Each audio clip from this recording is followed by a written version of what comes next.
ತುಂಬಾ ಸ್ಟ್ರಗಲ್ ಆಯ್ತು. ಯಾಕಂದ್ರೆ ನಾನು ಜಾಬ್ ಮಾಡೋವಾಗ್ಲೂ ಅಷ್ಟೇ, ಅಲ್ಲಿ ಸ್ವಲ್ಪ ಫಿಸಿಕಲ್ ವರ್ಕ್ ಎಲ್ಲ ಇರ್ತಿತ್ತು, ಕೇಬಲ್ ಎಲ್ಲ, ಕಂಬ ಎಲ್ಲ, ಅದೆಲ್ಲ ಹಂಗೆ ಆಗ್ತಾ ಇರ್ಲಿಲ್ಲ.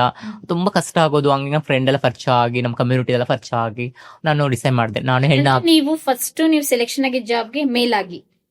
ಹೌದು, ಮೇಲ್ ಅಂತ ಆಗಿದ್ದೆ, ಬಟ್ ನನಗೆ ಅದು ಕಂಪ್ಲೀಟ್ ಮಾಡಕ್ ಆಗ್ಲಿಲ್ಲ. Okay okay okay. ಹುಡುಗ ಆಗಿ ನೀವು ಗವರ್ಮೆಂಟ್ ಜಾಬ್ ಸೆಲೆಕ್ಷನ್ ಎಷ್ಟು ವರ್ಷ ಮಾಡಿದ್ರಿ, ಎಲ್ಲಿ ಮಾಡಿದ್ರಿ? 3 ವರ್ಷ ಮಾಡಿದ್ದೆ ಮ್ಯಾಮ್. ಇದು ವಿದ್ಯುತ್ ಇಲಾಖೆಯಲ್ಲಿ ಇದರಲ್ಲಿ ಮಾಡಿದ್ದೆ. ಯಾವುದು ಭದ್ರಾವತಿ ಇದು ಶಿವಮೊಗ್ಗ ಜಿಲ್ಲೆ ಭದ್ರಾವತಿ ತಾಲೂಕಿನಲ್ಲಿ ಮಾಡಿದ್ದೆ. ಆಮೇಲೆ ನಂಗೆ ತುಂಬಾ ಟ್ರಾನ್ಸ್ಫರ್ಮೇಶನ್ ಆಲ್ರೆಡಿ ನಂಗೆ ತುಂಬಾ ಗೊತ್ತಾಗ್ತಿತ್ತು, ಫೀಲ್ ಆಗ್ತಾ ಇತ್ತು. ನನಗೆ ಬದುಕಕ್ಕಾಗಲ್ಲ, ಹುಡುಗ ಬದುಕಕ್ಕಾಗಲ್ಲ, ಹುಡುಗಿಯಾಗಿ ನನಗೆ ಆಲ್ರೆಡಿ ಡಿಸೈಡ್ ಮಾಡ್ಬಿಟ್ಟೆ ನಾನು. ಆದ್ರೆ ಹೆಣ್ಣು ಸತ್ರು ಹೆಣ್ಣೆ ಅಂತ ಹೇಳಿ ಡಿಸೈಡ್ ಮಾಡಿದೆ. ಅಷ್ಟೊತ್ತಿಗೆ ನಂಗೆ ಕಮ್ಯುನಿಟಿ ಕೆಲವೆಲ್ಲ ಪರಿಚಯ ಆಗಿ ನಾನು ಕಂಪ್ಲೀಟ್ ಆಗಿ ಸರ್ಜರಿ ಮಾಡ್ಬೇಕು ರೆಡಿ ಆಯ್ತು. ಅದೇ ಎಷ್ಟು 1 ತಿಂಗಳದು ಪರ್ಮನೆಂಟ್ ಆಗಿ 1 ತಿಂಗಳಾಗಿತ್ತು ಮ್ಯಾಮ್ ನಂದು. ಅದನ್ನ ದುಡ್ಡು ತಗೊಂಡು ಹೋಗ್ಬಿಟ್ಟು ಸರ್ಜರಿ ಆಯ್ತು. 1 ತಿಂಗಳ ಸಂಬಳ ಹಾಗಾದ್ರೆ ಎಷ್ಟು ಬರ್ತಾ ಇತ್ತು? ಅಂದ್ರೆ 1 ತಿಂಗಳಂದ್ರೆ ಮ್ಯಾಮ್ ಸ್ವಲ್ಪ ಅದು ನಮ್ಮ ಕಡೆ ನಮ್ಮ ಕಮ್ಯುನಿಟಿಯಲ್ಲಿ ಸ್ವಲ್ಪ ಲೋನ್ ಎಲ್ಲ ಮಾಡ್ಕೋತೀವಿ ನಾವು, ಫೈನಾನ್ಸ್ ಎಲ್ಲ ತಗೊಂತೀವಿ. ಅದನ್ನ ಸ್ವಲ್ಪ ಸ್ಟಾರ್ಟಿಂಗ್ ಅಲ್ಲಿ ಇದ್ ಮಾಡೋಣ ಅಂತ ಫೈನಾನ್ಸ್ ಎತ್ಕೊಂಡ್ವಿ. ತುಂಬಾ ಖರ್ಚಾಗಿದೆ ಮ್ಯಾಮ್, ದುಡ್ಡು ಸುಮಾರು ಖರ್ಚಾಗಿದೆ. ಎಷ್ಟಾಯ್ತು ಕಂಪ್ಲೀಟ್ ಆಗಂದ್ರೆ ಒಂದು 8 to 9 ಲ್ಯಾಕ್ ಬೇಕು ma'am. 9 complete look like complete women. Okay. ನೀವು ಫಸ್ಟ್ ಟೈಮ್ 9 ಲಕ್ಷ ಖರ್ಚು ಹೌದು ಆ ಏಜ್ಗೆನೆ? ಹೌದು. ಅಂದ್ರೆ ಸಾಲ ತೀರಿಸ್ತೀನಿ ಅಂತ ನಿಮ್ಮಲ್ಲಿ ಛಲ ಇತ್ತು? ಸಾಲ ಇತ್ತು ಮ್ಯಾಮ್. ನಾನು ಕಷ್ಟಪಟ್ಟು ಏನ್ ಮಾಡ್ತೀನಿ, ಏನೋ ದುಡಿತೀನಿ ಅಂತ ಸ್ವಲ್ಪ ಅವಾಗ ನಮ್ಮ ಫ್ಯಾಮಿಲಿ ಸ್ವಲ್ಪ ಸಿಕ್ತು ಮ್ಯಾಮ್ ನಂಗೆ. ಆ ಟೈಮಲ್ಲಿ ಒಂದ್ ಸ್ವಲ್ಪ ಹೆಲ್ಪ್ ಮಾಡಿದ್ರು, ಬಟ್ ತೀರಿಸ್ತೀನಿ ಅಂತ ಕೆಪಾಸಿಟಿ ನಂಗಿತ್ತು.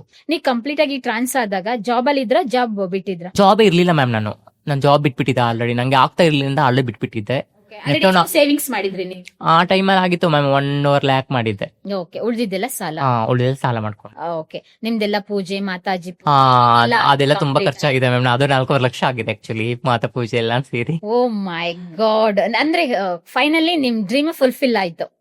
ಹೌದು, ಫುಲ್ಫಿಲ್ ಆಯ್ತು. ಹೌದು. ಕಂಪ್ಲೀಟ್ ಆಗಿ ಇಲ್ಲ, ಆಕ್ಚುಲಿ ಅವಾಗ ನನ್ನ ಕಂಪ್ಲೀಟ್ ಜಾಬ್ ಫುಲ್ಫಿಲ್ ಆಗಿಲ್ಲ. ಮತ್ತೆ ನಾನು ತುಂಬಾ ಕೆಲ ಮಟ್ಟದಲ್ಲಿ ಬಂದೆ. ಯಾವಾಗ ನಾನು ಕಮ್ಯುನಿಟಿಲಿ ಬಂದಾಗ ನಂತರ ಜಾಬ್ ಇರ್ಲಿಲ್ಲ. ನಾನು ಕಮ್ಯುನಿಟಿ ಸೇರ್ಕೊಂಡು? ಹೌದು, ನಾನು ಕಮ್ಯುನಿಟಿಲಿ ಕೋಲಾರಲ್ಲಿ ಇದ್ದೆ ಮ್ಯಾಮ್. ನಾನು ಕಮ್ಯುನಿಟಿಲಿ ಬಂದಾಗ ಅವಾಗ ನಂತರ ಜಾಬ್ ಇರ್ಲಿಲ್ಲ, ಅದ್ರ ದುಡ್ಡು ಖಾಲಿ ಆಗಿತ್ತು. ನಾನು ಏನೋ ಒಂದ್ ಮಾಡ್ಬೇಕು, ನಾನು ಟ್ರಾನ್ಸ್ಫರ್ಮೇಶನ್ ದುಡ್ಡು ಬೇಕಿತ್ತು. ಮನೆಯಲ್ಲಿ ತುಂಬಾ ಇದು ಏನೋ ತುಂಬಾ ನೀನು ಸಿಕ್ಕಾದಕ್ಕೂ ಸಿಕ್ಕು ಕಡ್ದಾಕ್ತೀನಿ, ಸಿಗ್ದಾಕ್ತೀನಿ, ಕೊಲೆ ಮಾಡ್ತೀನಿ ಅಂತ, ಲೈಕ್ ಅಂದ್ರೆ ನಮ್ಮ ಫ್ಯಾಮಿಲಿ, ನಮ್ಮ ರಿಲೇಷನ್ ಕಡೆ. ಬಟ್ ಅಂದ್ರೆ ಗೊತ್ತಾಯ್ತು ವಿಷಯ? ಆಮೇಲೆ ಗೊತ್ತಾಯ್ತು. ಸರ್ಜರಿ ಆಗಿ 15 ಡೇಸ್ಗೆ ಗೊತ್ತಾಯ್ತು. ಅಂದ್ರೆ ಅವ್ರಿಗೊಂಥರ ಮನಸ್ಸಿರುತ್ತಲ್ಲ, ಲೈಕ್ ನನ್ನ ಮೇಲೆ ಏನೋ ಹೋಪ್ ಇಟ್ಕೊಂಡಿರ್ತಾರೆ, ಆಶಾವಾದಿಗಳು ಇಟ್ಕೊಂಡಿರ್ತಾರೆ. ಬಟ್ ನಾನು ಅದನ್ನ ನಿರಾಸೆ ಮಾಡಿ ಅಂತ ಅವ್ರಿಗೂ ಸ್ವಲ್ಪ ಬೇಜಾರಿರುತ್ತೆ. ಅದಕ್ಕೆ ನಾನು ಆಮೇಲೆ ನಾನು ಅದಕ್ಕೆ ನಿರ್ಧಾರ ಮಾಡಿ ನಾನು ಕಂಪ್ಲೀಟ್ ಆಗಿ ಹೆಣ್ಣಾಗ್ಬಿಟ್ಟು ಮತ್ತೆ ನನಗೆ ಅದೇ ಅವಮಾನ, ಅದೇ ಇದು ನಮ್ಮ ಕಮ್ಯುನಿಟಿಯಿಂದ ಸ್ವಲ್ಪ ಪ್ರಾಬ್ಲಮ್ಮು. ಆಮೇಲೆ ಹೊರಗಡೆ ದುಡಿಬೇಕು,